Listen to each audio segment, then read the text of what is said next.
नमो विष्णुपदाय कृष्णप्रेष्ठाय भूतले श्रीमते भक्तिवेदांत स्वामिनिति नामिने नमस्ते सारस्वते देवे गौरवाणी प्रचारिणे निर्विशेष शून्यवादी पाश्चात्य देशातारिणे ओम अज्ञानतिमिरान्धस्य ज्ञानाञ्जन शलाकया तस्मै चक्षुरुन्मीलितं श्री गुरवे नमः। तस्मै श्री चैतन्य मनोभीष्टं स्थापितं येन स्वाभूतभूतं भूतले स्वयं रूप स्वयं रामय्यं कदा ददाति ददाति स्वपदान्तिकम्। श्रीस्वपदान्तिकं सिन्धो दीनबन्धो जगत्पते गोपेश गोपिकान्त राधाकान्त नमोऽस्तुते तप्त काञ्चन गौराङ्गी राधे वृन्दावनेश्वरी वृषभानुसुते देवी प्रणमामि देवी हरिप्रिय वाञ्छाकल्पतरुभ्यश्च कृपा सिन्धुभ्य एव च पतितानां पावनेभ्यो वैष्णवेभ्यो नमो नमः। जय श्री कृष्ण चैतन्य प्रभो नित्यानंदा श्री अद्वैत गदाधर शिवासादि गौर भक्तवृंदा हरे कृष्णा कृष्णा कृष्णा कृष्णा हरे हरे हरे राम राम हरे हरे। ओम नमो भगवते वासुदेवाय ओम नमो भगवते वासुदेवाय ओम नमो भगवते वासुदेवाय नारायणं नमस्कृत्यं नरं चैव नरोत्तमं देवीं सरस्वतीं ततो जयं धीरहि नष्टप्रायेषु दृष्टप्रायेषु देवया भक्त्युक्तं उत्तम सेवया भगवते श्लोकी तीर्भवती नैष्टिकी सुखं करोति वाचानं भङ्गुं लङ्घायते गिरिं यत्कृपातम् अहं वन्दे श्रीदीनतारणम्। हरे कृष्णा हरे कृष्णा कृष्ण हरे कृष्णा हरे हरे हरे राम राम राम हरे हरे। हरे कृष्णा माता जी। हरे कृष्णा। मुझे अनाउंसमेंट करनी थी एक्चुअली आज एक कि एवरी ट्यूसडे हम लोग एक मंडे कमिंग मंडे ऑनवर्ड्स हम भगवत गीता क्लास लेंगे, ठीक है। Every Monday we will take one Bhagavad Gita shloka and we will study Bhagavad Gita. Alright everybody ready? अब सब थोड़े थोड़े बड़े हो चुके हैं, एक एक श्लोक करना शुरू कर देते हैं। Alright, every Monday one Bhagavad Gita श्लोक, फाइन। तो आज की कहानी हम पढ़ेंगे। हम लोग कर रहे हैं भक्ति सिद्धांत सरस्वती महाराज की कहानियां। भक्ति सिद्धांत जय भक्ति सिद्धांत सरस्वती महाराज जो थे वो बहुत ज्यादा पॉपुलर थे। अपने जो पॉइंट्स थे वो सीधे बात करने में, वो कभी कुछ शुगर कोटेड नहीं बताते थे। उनको जो बोलना होता था वो सीधा बताते थे।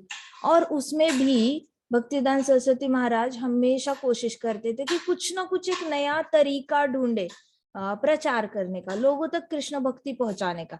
Because he is Nayan Mani Manjari himself, ठीक है। हमने पहले भी डिस्कस किया था नयन मणि मंजरी कौन है। जब कृष्णा राधा रानी को ऐसे देखते हैं, राधा रानी ऐसे देखती है, तो दोनों जो ग्लांस एक्सचेंज करते हैं उससे जो एक पर्सोना बनता है, एक मैनिफेस्टेशन होता है एक फॉर्म का, वो है नयन मणि मंजरी। अब वो खुद भक्ति सिद्धांत सरस्वती महाराज बनकर आई है और उन्होंने तो साक्षात भगवान की लीलाएं देखी है। She has witnessed or she is witnessing even right now all the pastimes of Krishna and Radha Rani.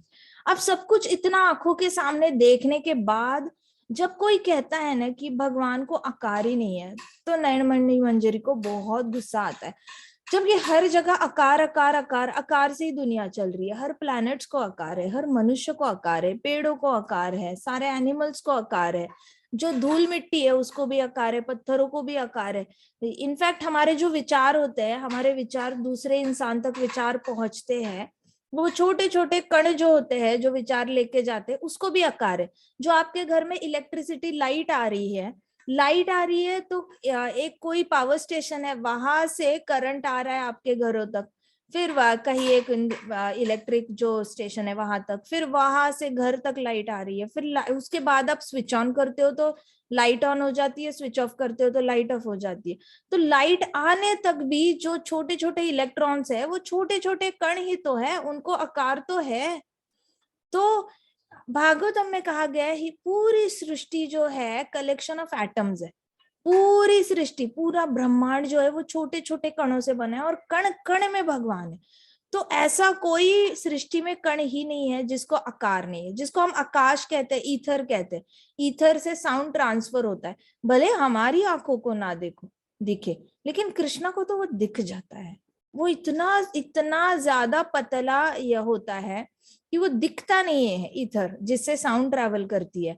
हवा भी नॉर्मली दिखती नहीं है, उसमें होली के रंग उड़ाओ तो हवा दिख जाती है, लेकिन नॉर्मली दिखती नहीं है। फिर ऐसे ऐसे पेड़ हिलते हैं तो दिख जाती है, घर में पेपर्स उड़ेंगे तो हवा दिख जाती है, लेकिन ऐसे नहीं दिखती हवा।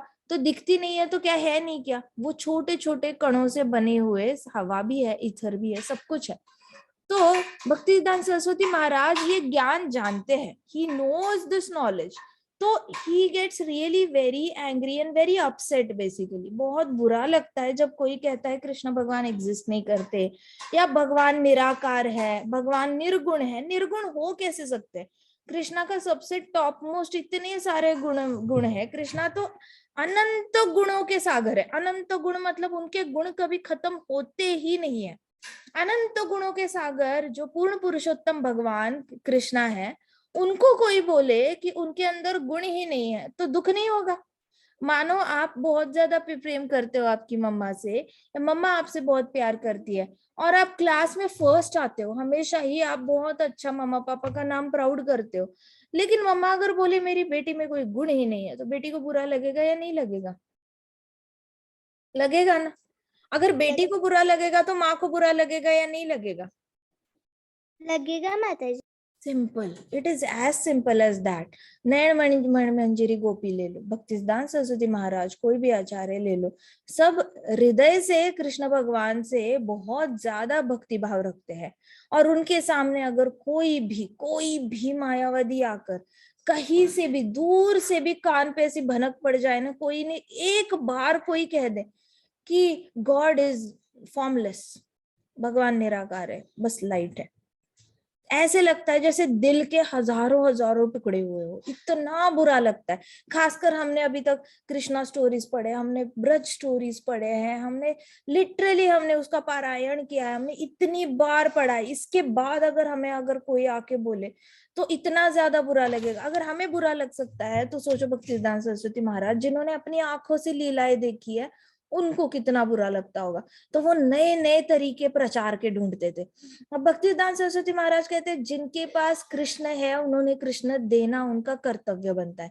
जिनके पास कृष्ण भक्ति थोड़ी सी भी जागृत हुई है उनको दूसरों को देनी चाहिए वो, क्योंकि उनके पास तो निगेटिव बैंक बैलेंस चल रहा है। मतलब उनके पास कुछ भी नहीं है। जिसके पास कुछ भी भक्ति नहीं है उसको खुद से होके कृपा दिखानी चाहिए, खुद से होके, क्योंकि कोई भी भक्ति में आता है ना, वो अपने इससे नहीं आता, पुण्य से नहीं आता या सुकृति से नहीं आता। शुरुआत में सबसे पहला एनकाउंटर जो होता है ना, सबसे पहला भक्त के साथ एनकाउंटर, वो भक्त की तरफ से ही इनिशिएटिव होता है। भक्त की तरफ से ही वो इनिशिएटिव होने के बाद सामने वाले को पता चलता है कि अच्छा भक्ति नाम की कोई चीज है और चलो मैं एक्सप्लोर करके देख सकता हूँ। तो इट ओरिजिनली अगर हम बोलेंगे ना तो it comes by accident only.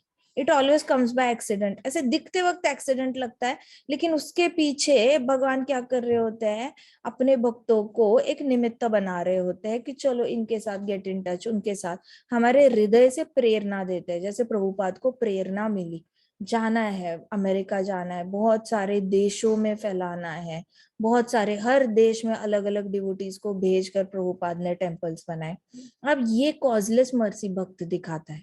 तो हर भक्त की जिम्मेदारी होती है किसी ना किसी को कृष्ण भगवान हमेशा देना। जन्माष्टमी पे we gift Krishna devotees, we give Krishna serious devotees कि चलो कृष्णा इस बार हमने इतना कोशिश किया लोगों को देने की। सो भक्तिसिद्धांत सरस्वती महाराज क्या करते थे ना, ऐसे बहुत सारी लाइट ऑफ हो जाती थी ना कभी स्ट्रीट पे, लाइट्स नहीं होती थी, तो अंधेरे में ऐसे चिल्लाते थे कोई रास्ते से जा रहा है, तुम बड़े खतरे में हो। सब लोग ऐसे देखेंगे अंधेरे में, there are no street lights, and then he will shout, तुम बहुत बड़े खतरे में हो। वो सोचेगा क्या क्या क्या हुआ, क्या हुआ। अगर तुम्हें जवाब चाहिए कि तुम कितने बड़े खतरे में फंसे हो, प्रॉब्लम में फंसे हो, तो कल सुबह 9 बजे इस मठ में आ जाना। हम तुम्हें बता देंगे तुम कितने बड़े खतरे में हो। ऐसे करके ना भक्तिदास सरस्वती महाराज अंधेरे में चिल्लाते थे लोगों पर कि खतरे में हो, तुम्हें इतने बजे वहां पे आ जाना। तो he used to find new new methods प्रचार करने की, क्योंकि हृदय में कृष्णा थे ना, उनको बहुत सारे लोगों को देने का मन करता था। तो भक्तिदास सरस्वती महाराज कहते हैं, जो प्रचार नहीं करता, जो कृष्ण के बारे में बोलता नहीं, आसपास के लोगों से बात करते हो, जो कृष्ण के बारे में बोलता नहीं, वो होता है सांडेरो गोबर। मतलब सांड का गोबर जैसा होता है, बस पड़ा रहता है, वो कुछ अपने जीवन का कुछ भला नहीं कर रहा। तो ही वॉज वेरी सीरियस कि आपके पास है कृष्ण, तो कृष्ण के बारे में बोलना बनता है। उनको आकार है, उनके गुण है, उनकी लीलाएं है, नाम रूप गुण इतने अनंत अनंत अनलिमिटेड होने के बावजूद हाउ कैन वन से कि वो निर्गुण है।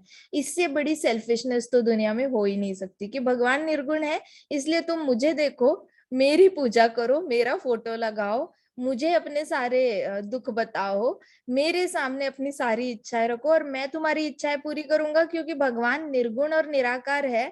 फिर भी मैं उनके साथ कांटेक्ट कर सकता हूँ। तुम्हें मेडिटेशन इतनी ढंग से नहीं आती, तुम्हारी आंखें बड़ी ही भौतिकवादी है, इसलिए तुम मुझे देखो। ऐसे करके मायावादी खुद गुरु बन जाते हैं और खुद ही अपने आप का फॉलोअरशिप बढ़ाते हैं। तो वो बहुत सेल्फिश लीडरशिप है। सेल्फिश लीडरशिप है जहाँ पे हम तो वैष्णवों में कहते हैं ना धनम ना जन्म ना सुंदरिम, लेकिन इनको क्या चाहिए होता है, धन भी चाहिए होता है, जन्म भी चाहिए होता है, और सुंदरिम चाहिए होती है। सो एग्जैक्ट ऑपोजिट बिहेवियर होता है। बोलते वक्त बहुत मीठी मीठी बातें करते हैं, लेकिन भगवान का रूप नहीं है, बोलकर ही उन्होंने डिक्लेयर कर दिया होता है उनको नहीं है, लेकिन मुझे है, मुझे देखो, मेरी बात मानो और आपका भला हो जाएगा, मुझे ही भगवान समझो। और सच बताओ तो मैं ही भगवान हूँ, आप भी भगवान बन सकते हो, मैं आपको बना सकता हूँ। आपने बस मैं जैसे बोलूंगा वैसे मेडिटेट करना है। तो हम सब भगवान, सही बात है। तो ऐसे हमारे भक्ति सिद्धांत सरस्वती महाराज जो कहानी बताते हैं, उसको आज नई कहानी हम पढ़ेंगे उनके बारे में, द फ्रॉग्स हाफ रूपी कॉइन। ठीक है, फ्रॉग्स हाफ रूपी coin. A frog living in a pond by chance picked up a half rupee coin. एक फ्रॉग पॉन्ड में रहता था, छोटे पॉन्ड में, और उसने बाय चांस गलती से एक हाफ रुपी कॉइन जो था वो उठा लिया। ठीक है। Upon getting the half rupee coin, the frog became puffed up and thought, is there anyone else as rich as I am now? If the king's elephant comes this time to drink water here, I will chain him up. I won't let him drink water here again. तो जो छोटा frog था जो pond का, उसको आधा रुपए का कॉइन मिला और उसको लगा कि वो बड़ा रिच है, बड़ा रिच है। और उसने बोला, है मेरे जैसा कोई रिच आज की दुनिया में? अगर यहाँ पे राजा का हाथी भी आ जाए तो मैं उसको चेन से बांधूंगा और यहाँ का इस पॉन्ड का पानी नहीं पीने दूंगा, आगे से वो यहाँ पे आने की सोचेगा भी नहीं। ऐसे करके मैं उसको यहाँ पे पानी नहीं पीने दूंगा। छोटा सा पॉन्ड था, तो ऐसे मेडिटेट कर रहा था वो, अपने ही ख्याली पुलाव, इसको कहते हैं ख्याली पुलाव, अपने ही ख्यालों में चले जाना, अपने आप को बेस्ट समझना किसी चीज में, और अपने आप को ही बहुत ग्लोरीफाई करते रहना, मैं ये हूँ, मैं वो हूँ, मैं ऐसे करूंगा, मैं वैसे करूंगा। आपको टीचर्स कहती होंगी ना स्कूल में, stop day dreaming and focus on your studies. इसको कहते हैं डे ड्रीमिंग। आप डे ड्रीमिंग करने लग जाते हो, मैं ये बनूंगा, मैं वो बनूंगा, तो वैसे वो छोटा फ्रॉग करने लगा डे ड्रीमिंग।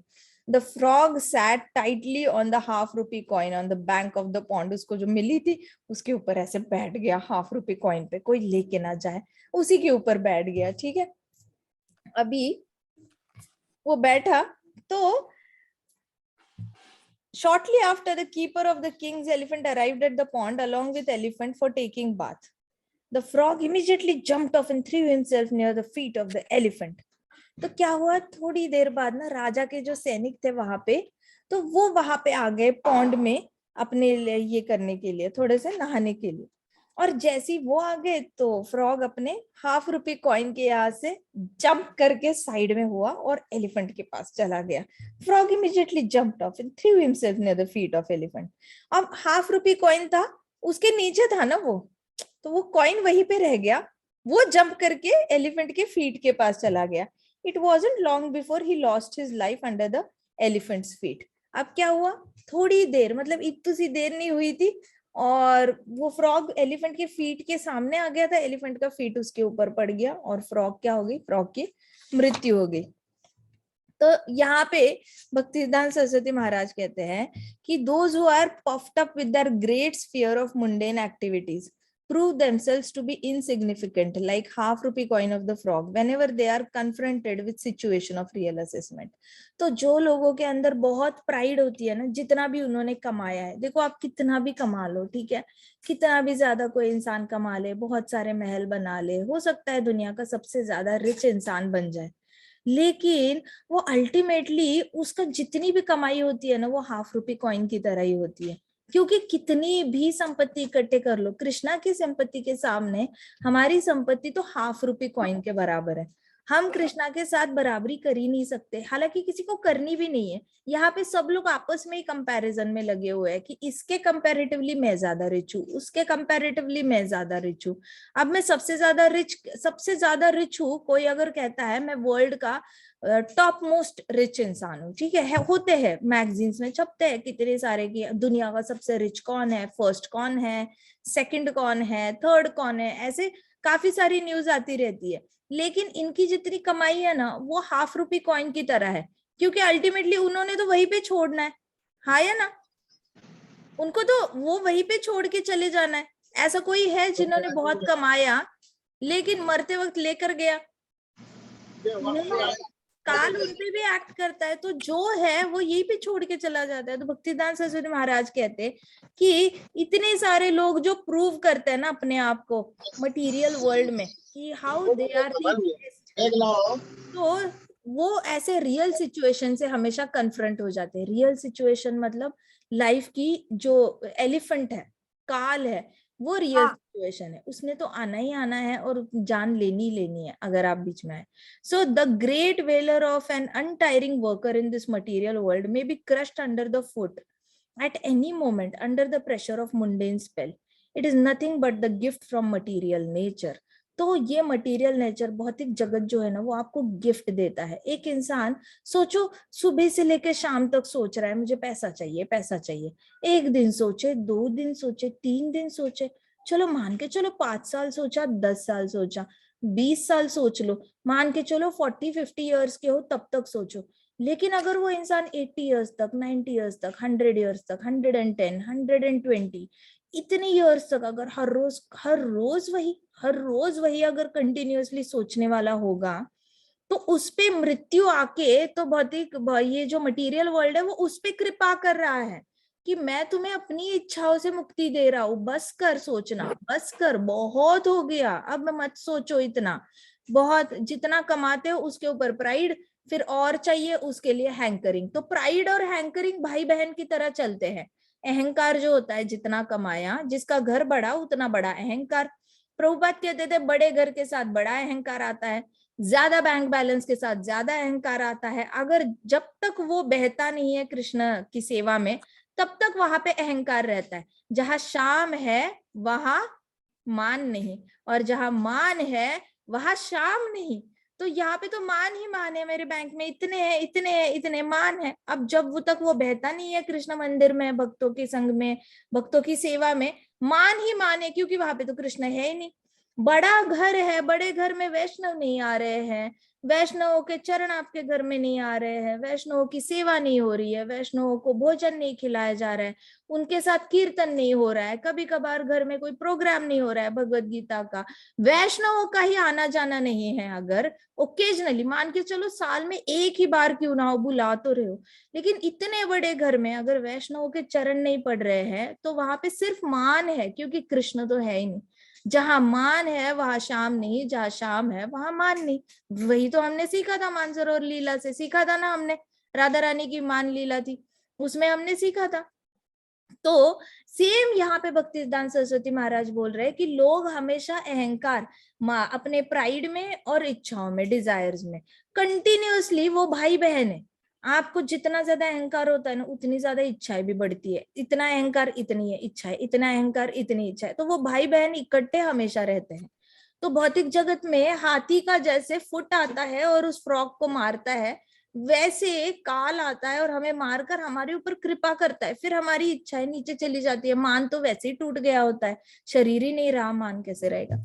सो भगवत गीता में कहा गया है कि the spirit soul bewildered by the influence of false ego thinks himself the doer of activities that are actually carried out by the three modes of material nature। तो जीवात्मा क्या करती है ना, माया के इन्फ्लुएंस के अंडर आके अपना फॉल्स ईगो जो होता है, अपना अहंकार जो होता है, वो इतना बढ़ जाता है कि वो धीरे धीरे अपने आप को डूअर समझने लगती है। लिटरली, मतलब कुछ अच्छा हो जाए तो मैंने किया, मेरे साथ कुछ बुरा हो जाए तो भगवान ने किया। ये क्या है भाई, आप पार्टी बदल रहे हो 2-2 मिनट में। मतलब अच्छा कुछ करा, मैंने बड़ी मेहनत करी, मैंने इतना बड़ा घर बांधा, मैंने ये किया, मैंने वो किया, मैंने बड़ी मेहनत करी, तो वो वाला श्रेय अपने आप को देते हैं, ठीक है। लेकिन जैसे ही कुछ बुरा हो जाता है, भगवान मैंने तुम्हारा क्या बिगाड़ा था, मैंने ये भी किया, मैंने वो भी किया, मुझसे ये चीज क्यों ले ली, मुझसे वो चीज क्यों छीन ली तुमने।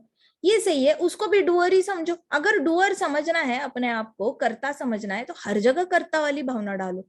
इसका मतलब जब दुख आते हैं तो आपको सबकॉन्शियसली समझ में आता है कि आप डुअर नहीं हो, आप करता नहीं हो। जैसे ही दुख आ जाते हैं, हर इंसान को पता चलता है कि मैं करता नहीं हूं, तभी तो वो ब्लेम करता है, नहीं तो ब्लेम करेगा ही नहीं भगवान को। कुछ ना कुछ करके तो वो ब्लेम कर देता है भगवान को। दुख आते है तब उसको पता चलता है कि ये चीज तो मेरे हाथ में थी ही नहीं, इसका मतलब भगवान ने करी है। घर में किसी की मृत्यु हो गई, हाँ मेरे हाथ में तो नहीं था उसको जिंदा रखना, ना ही मेरे हाथ में था उसको मारना, लेकिन फिर भी उनकी मृत्यु हो गई, इसका मतलब ये भगवान ने करी है।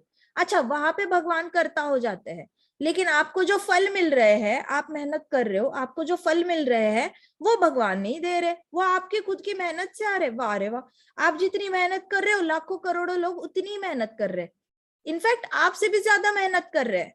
लेकिन कई सारे लोग हैं जिनको सक्सेस ही नहीं आ रही है, मेहनत करे जा रहे, गधी की तरह काम करते जा रहे हैं, लेकिन उनको इतना ज्यादा मिल नहीं रहा है मेहनत के मुकाबले। लेकिन जैसे किसी को थोड़ी सी मेहनत के मुकाबले मिलता भी है, उसको ये बोलना होता है कि ये मैंने मेहनत की इसलिए मुझे मिला। तो ये होती है ड्यूअल पर्सनालिटी, और वो क्यों होती है, माया के इन्फ्लुएंस के अंडर। प्रकृति आपको 3 गुणों के अंडर खेल रही होती है, सत्वगुण, रजोगुण, तमोगुण। ऐसे समझो माया के 3 फिंगर्स है, इसको एक रो पे, इसको एक रो पे, इसको एक रो पे, और वो कभी रजोगुण, तमोगुण, सत्वगुण ऐसे करके नचा रही होती है जीवात्मा को। तो जीवात्मा अपने आप को कर्ता समझ लेता है, कर्ता समझ लेता है, वो भी कभी रजोगुण में कर्ता समझता है, सक्सेस आती है तो रजोगुण में कर्ता समझ लेता है। तमोगुण में किसी को मर्डर करने में, चोरी करने में सक्सेस आ जाए और पकड़े ना जाए पुलिस से, तो उसको लगता है कि वाह मैं सक्सेसफुल हो गया। तो यहाँ पे भी वो अपने आप को कर्ता समझ लेता है कि देखो मैं कितना स्मार्ट हूँ, मुझे कोई पकड़ ही नहीं सकता। तो तमोगुण में भी अपने आप को कर्ता समझ लेता है, सत्वगुण में भी कर्ता समझ लेता है, हर जगह अपने आप को डूअर समझता है। तो जो लोग गिल्ट में रहते हैं ना, स्पेसिफिकली जो लोग कहते हैं ना कि मुझे बड़ा बुरा लगता है मैं ये नहीं कर पाया परिवार के लिए, मुझे बड़ा बुरा लगता है मैं वो नहीं कर पाया मेरे बीवी बच्चों के लिए, मुझे बड़ा बुरा लगता है मैं अपने पति के लिए ये नहीं कर पाई, या फिर सास ससुर के लिए ये नहीं कर पाई, मैं अपने माता पिता के लिए ये नहीं कर पाया, ऐसे जो लोग सोचते हैं ना, वो भी कर्ता भावना से ही सोच रहे होते हैं, डूअर। अरे आप कर्ता हो ही नहीं, तो आप अपने आप को कर्ता समझ कैसे रहे हो, सिंपल सी बात है। सो ये वाली जो भावना होती है ना, कर्ता वाली भावना, वो आती है रजोगुण, सत्वगुण, तमोगुण से। So the activities performed under the influence of different modes of nature are considered by living entity to have been done by himself under the illusion of I am the lord. जो भी activity करता है जीवात्मा, वो इसी feeling से करता है कि मैं आई एम द लॉर्ड। जैसे घर में खाना लाना, सब्जी लाना, फ्रूट्स लाना, आई एम द लॉर्ड, देखो मैंने क्या लाया, मैंने अच्छे अच्छे फ्रूट्स लाए, चलो आ जाओ बच्चों खा लो। अरे बच्चे भी आके खा रहे हैं, आप सडनली लॉर्ड बन गए। लेकिन घर में स्वामी है, स्वामी बैठे हुए हैं, उनको भोग लगाओ, फिर पूरे सब लोग प्रसादम बैठकर प्रसादम पाओ। लेकिन नहीं, भगवान को दिया और भगवान का प्रसादम खाया तो इसका मतलब ये भगवान ने दिया ऐसे हो जाएगा। लेकिन मैं तो नहीं चाहता ऐसा हो, क्योंकि लाया तो मैं हूं, मेरे पॉकेट से पैसे गए हैं, मैं गया हूं मार्केट फ्रूट्स लाने के लिए। तो इस तरीके से कई सारे लोग जो होते हैं ऐसे, उनको समझ में भी नहीं आता कि ये उनके अंदर होता है, लेकिन गलती से भी ऐसी गलती कर बैठते हैं कि उनकी हर काम के पीछे आई एम द लॉर्ड वाली भावना होती है। जिसको भगवान को भोग नहीं लगाना होता किसी भी चीज का, खुद ही भोग करना होता है। किसी भी चीज का हो सकता है, नया शर्ट, नई धोती, नई साड़ी, नए नए ड्रेसेस, नया फर्नीचर, कुछ भी हो, नई चीजें घर में। तो उसका जब भगवान को भोग नहीं लगता, इसका ही मतलब बाय डिफॉल्ट यही मतलब होता है कि अहम भोगी, मैं भोगी हूं, मैं करता हूं, आई एम द लॉर्ड। कोई और जिम्मेदार नहीं है मेरे घर में चीजें आने के लिए, मैं ही जिम्मेदार हूँ, मैं ही करता हूँ, मैं ही कमाता हूँ। या फिर गृहिणी बोलेगी मैं ही सेविंग करती हूँ, मैं ही करता हूँ, मैं ही जिम्मेदार हूँ घर में नई चीजें आने के लिए। सो ऐसे करके गृहस्थ गृहस्थ क्या बन जाता है, गृह मेढ़ी बन जाता है। गृह मेढ़ी मतलब जो लोग कृष्णा के इसको सुपीरियरिटी को एक्सेप्ट नहीं करते, उसको गृह मेढ़ी कहा जाता है। तो वो बाय डिफॉल्ट ही अपने आप को घर का लॉर्ड समझने लगते हैं। घर की सारी चीजें उनकी मर्जी से होती है भले भले होती है, लेकिन वो अपने आप को ऐसे समझते हैं जैसे हम कर रहे हैं सब।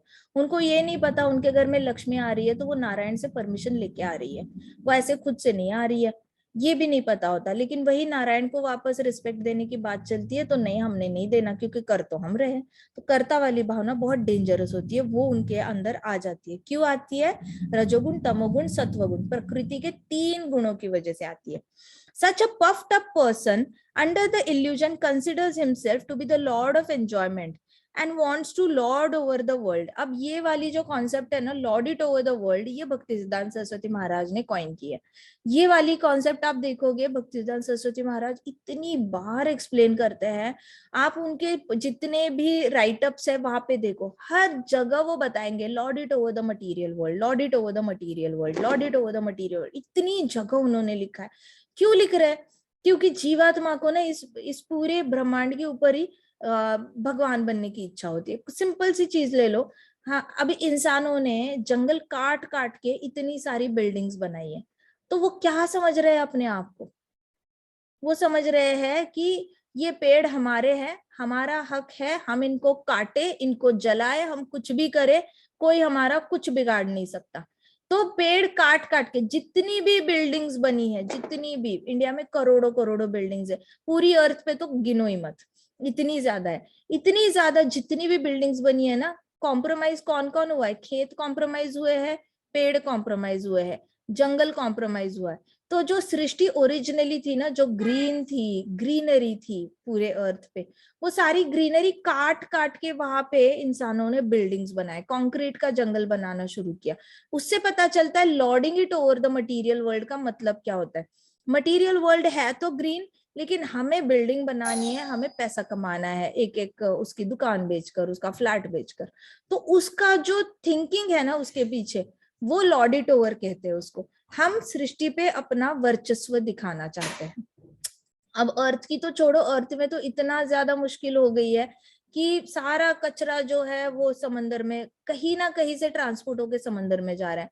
समंदर में कितने सारे व्हेल मरे जा रहे हैं, उनके पेट में मतलब 200-400 किलो टन ऐसे सारा प्लास्टिक मिल रहा है, मेटल्स मिल रहे हैं। गायों के पेट में मेटेलिक वो ब्लेड्स जो लोग फेंकते हैं, कील फेंकते हैं, और सारा मेटल का पेन ड्राइव फेंकते हैं।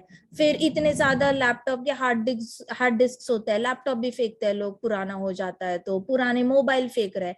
तो ऐसा वाला जो सारा कचरा है जो बाय डिफॉल्ट मिट्टी में मिलता नहीं है, तो ये वाला जो मेटालिक कचरा है वो भी चला जा रहा है पेट में बड़े बड़े प्राणियों के अंदर और वेल्स को। तो इतना ज्यादा पृथ्वी का नुकसान हो चुका है कि वेल्स वगैरह बड़े बड़ी मछलियां तो समंदर में बैलेंस बना के रखती है बहुत ज्यादा। वो लोग खाते भी, वो लोग ही मछलियों को खाते हैं समंदर के, और फिर वेल जिंदा रहते हैं। तो छोटी छोटी मछलियों की पॉपुलेशन बढ़ती है, तो उनकी पॉपुलेशन कंट्रोल करने में वेल काम आता है।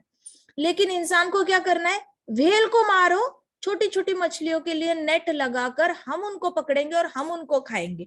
मतलब सोचो, इन लोगों ने तो समंदर का बैलेंस भी अपने हाथ में ले लिया है। Now this is called as lording it over the material nature. समंदर का बैलेंस हम अपने हाथ में लेंगे।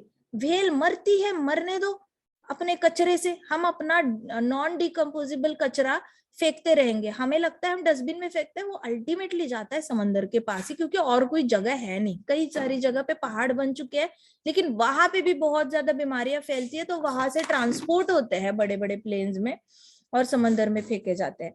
तो समंदर पे भी कंट्रोल कर लिया है।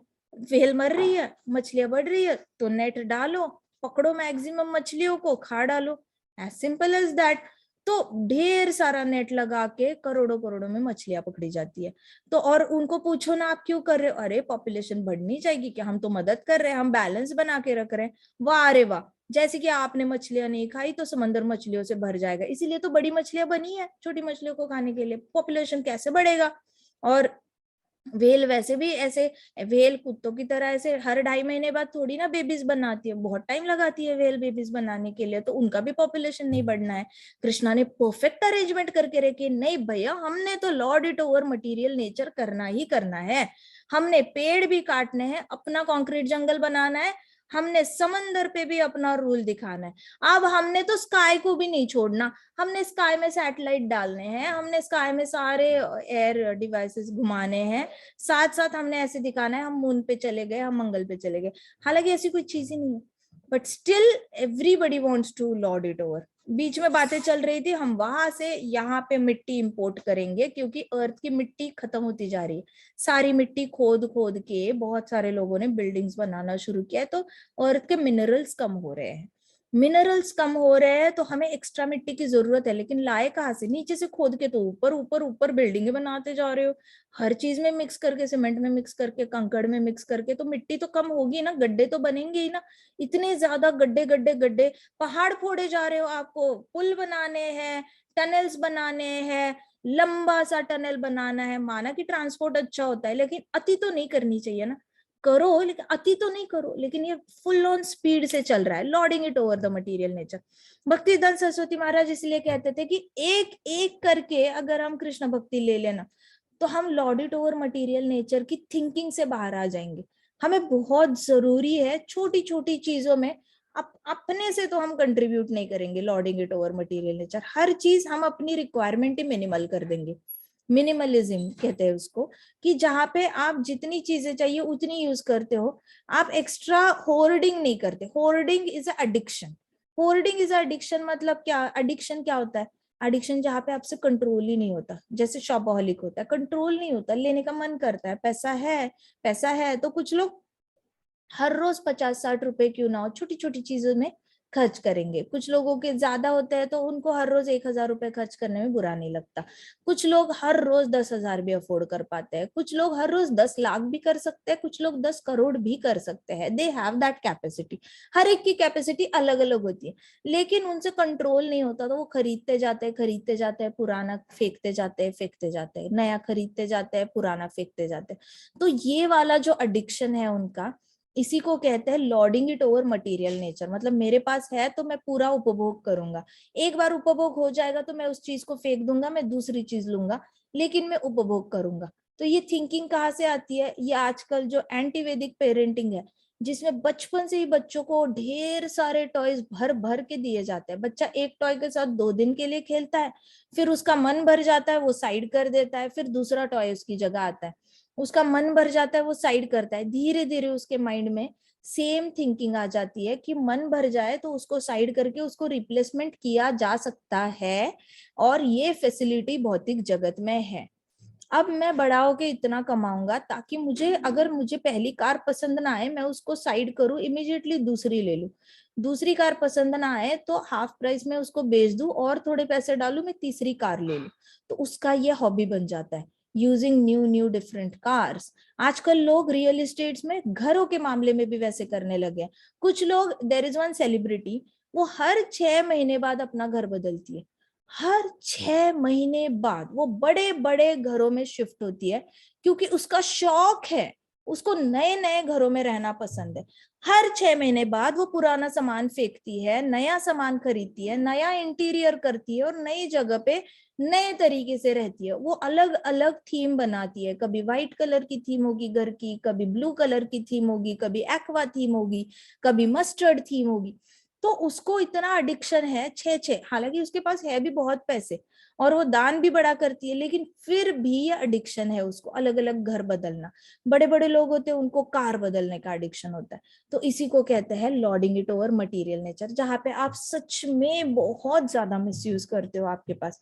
तो महाराज क्या कहते हैं, things that we don't have we don't need them, right, and things that we don't need we don't want them. बोलो, things that we don't have, say, things that we don't have, Things that we don't have, we don't need them, we don't need them.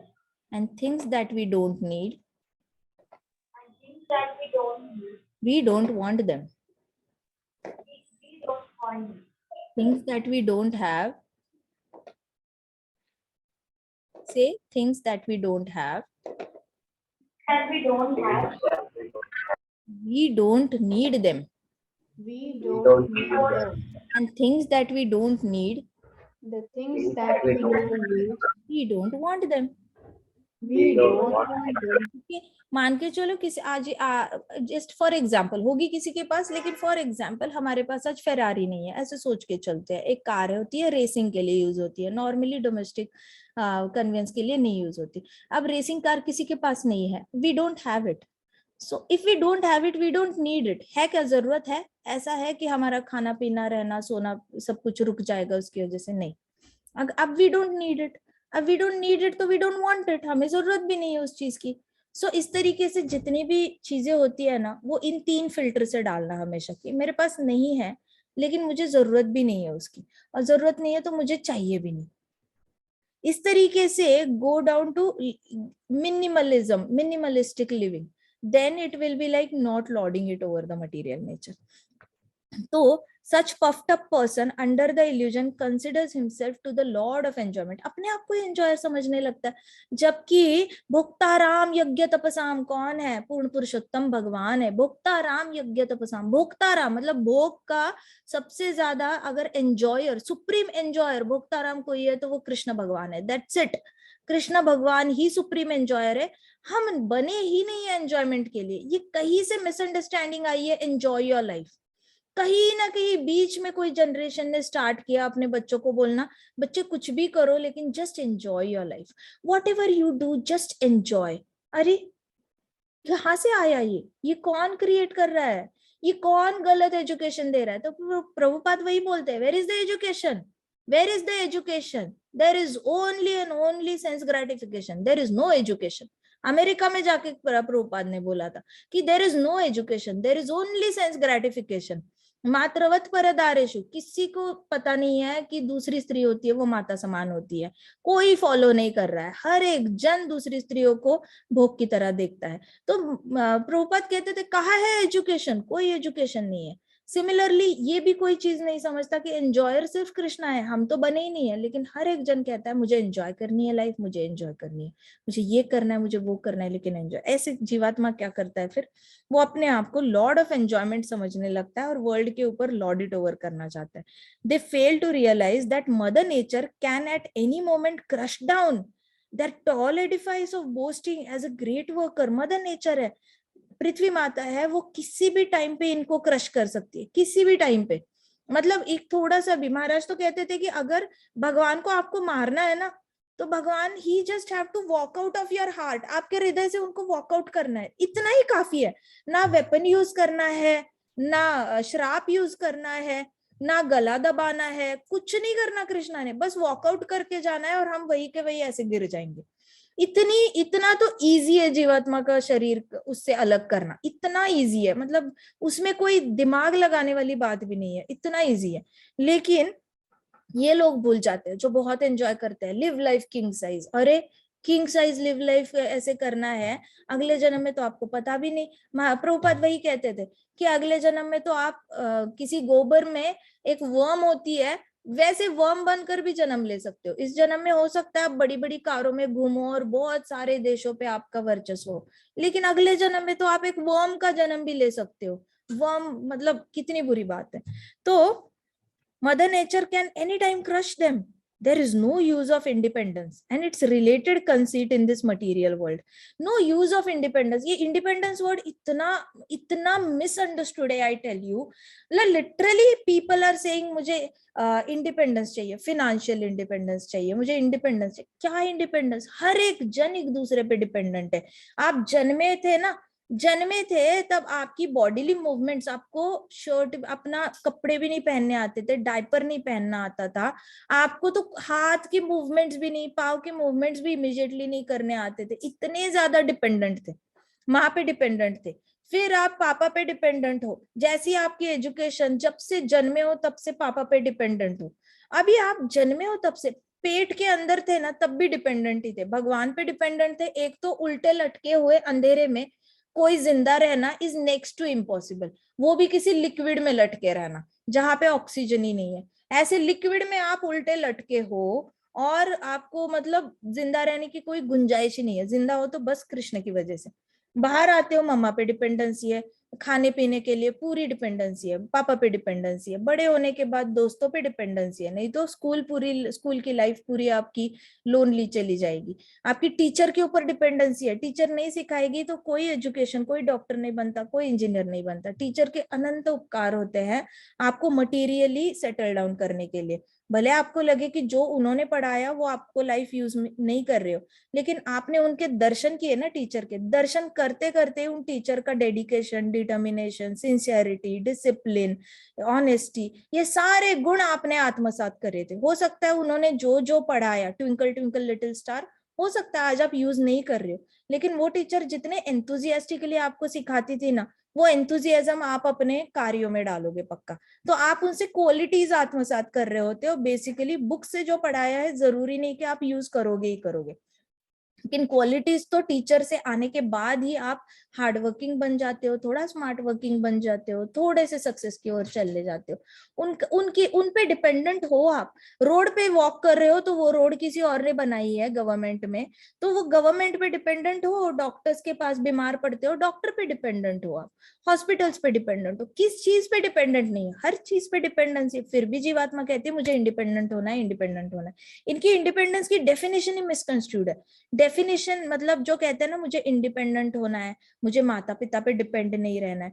जब आप कहते हो माता पिता पे नहीं depend रहना, तब आप अपने पार्टनर पे डिपेंड रहते हो। हस्बैंड वाइफ पे डिपेंड रहता है कई सारी चीजों के लिए, वाइफ भी हस्बैंड पे डिपेंड रहती है। ऐसा कभी नहीं होता कि एक हाउसवाइफ है वो हस्बैंड पे डिपेंड है लेकिन हस्बैंड वाइफ पे डिपेंडेंट नहीं है। उसकी भी कई सारी रिक्वायरमेंट्स जो होती है, वो घर पे आए, घर में उसकी अच्छा घर मिलता है, वो हाउसवाइफ की कृपा से मिलता है। अच्छा खाना मिलता है, हाउसवाइफ की कृपा। उसके बच्चे अगर टाइम टू टाइम होमवर्क करके टाइम पे सो रहे हैं, टाइम पे खा रहे हैं, नहा धो के अच्छे से रेडी है, तो वो उसकी वाइफ पे डिपेंडेंसी है। उसके बच्चों को बड़ा करने के लिए उसकी वाइफ पे डिपेंडेंसी है। वाइफ हस्बैंड पे डिपेंडेंट है, घर में टाइम टू टाइम सारी बिजली का बिल भरे जा रहा है, जितनी भी रिक्वायरमेंट पूरी हो रही है वाइफ की, वो उसकी डिपेंडेंसी है। हर एक जन एक दूसरे पे डिपेंडेंट है। आप कौन सा इंडिपेंडेंस बोल रहे हो? तो अभी यही शिफ्ट अगर जीवात्मा नेचुरली कृष्णा पे डिपेंडेंट होने लग जाए तो वो रियल इंडिपेंडेंस होगा। किसी को अगर रियल में इंडिपेंडेंस चाहिए ना, तो real independence lies in depending upon Krishna. मतलब कर्म करो और सारे उसके फल कृष्णा को ये करो, डेडिकेट कर दो। जो भी मैंने किया वो कृष्ण के लिए किया, जो भी मैंने किया। अब वो रियल इंडिपेंडेंस है, क्योंकि अब आप मन में सोच नहीं रहे हो क्या होगा क्या होगा, मैंने ये किया, मैंने वो किया, क्या होगा क्या होगा, ऐसा होगा क्या, वैसा होगा क्या, ये चाहिए था नहीं मिला, नहीं मिला तो क्या होगा, मिला तो क्या करे, आगे क्या करना है। ये सारे गेम्स, माइंड के गेम्स से बाहर आ जाते हो ना, that is real independence. Mind के गेम्स से बाहर आना इज इंडिपेंडेंस। ये इंडिपेंडेंस नहीं है कि मुझे इस जीवात्मा पे डिपेंड नहीं रहना। कितना भी माँ बाप से दूर चले जाओ, वो जगह कोई और रिप्लेस कर लेगा, हस्बैंड या वाइफ। हस्बैंड वाइफ से दूर चला जाए, वाइफ हस्बैंड से दूर चले जाए, वो लोग क्रॉस फ्रेंडशिप करके किसी और पे डिपेंड रहेंगे। मान के चलो उस वो भी नहीं किया, वो दान धर्म में चले गए या किसी ऐसे इंस्टीट्यूशन में जहां पे सिर्फ सोशल सर्विस होती है, वो लोग बहुत सारे लोगों पे डिपेंडेंट है उनकी, वो ऐसे तो हवा पे सोशल सर्विस नहीं कर सकते ना, 100 लोग 200 लोग 1000 लोग इकट्ठे करके उनकी सेवा करेंगे। अब उन लोगों पे डिपेंडेंट है क्योंकि उनकी सेवा करने के लिए कोई ऑडियंस है उनके पास। तो डिपेंडेंसी तो हमेशा ही रहेगी भौतिक जगत में। लेकिन जीवात्मा क्या करता है ना, जिसके पास, भक्तिसिद्धांत सरस्वती महाराज कहते हैं कि जिसके पास बहुत ज्यादा चीजें होती है, जैसे मेरे पास आधा रुपए कॉइन है, वो फ्रॉक कहता है, वैसे कई सारे लोगों के पास बहुत सारी चीजें होती है, लेकिन वो अपने आप को इंडिपेंडेंट समझने लगते हैं। अब मुझे किसी की जरूरत नहीं है, मैं इससे बात नहीं करूंगा, मैं उससे बात नहीं करूंगा, मेरे पास टाइम नहीं है, ऐसे करके बहुत ज्यादा लोग अपने आप को, हाँ, ये समझने लगते हैं, इंडिपेंडेंट समझने लगते हैं। तो today's king may be tomorrow's beggar on the street. Bhaktisiddhanta Saraswati Maharaj कह रहे हैं आज का जो राजा है वो कल का भिखारी हो सकता है, may be not in this जन्म, नेक्स्ट जन्म में भिखारी बनकर भी जन्म ले सकता है अगर उसने सही कार्य नहीं किए होंगे अपने जिंदगी में।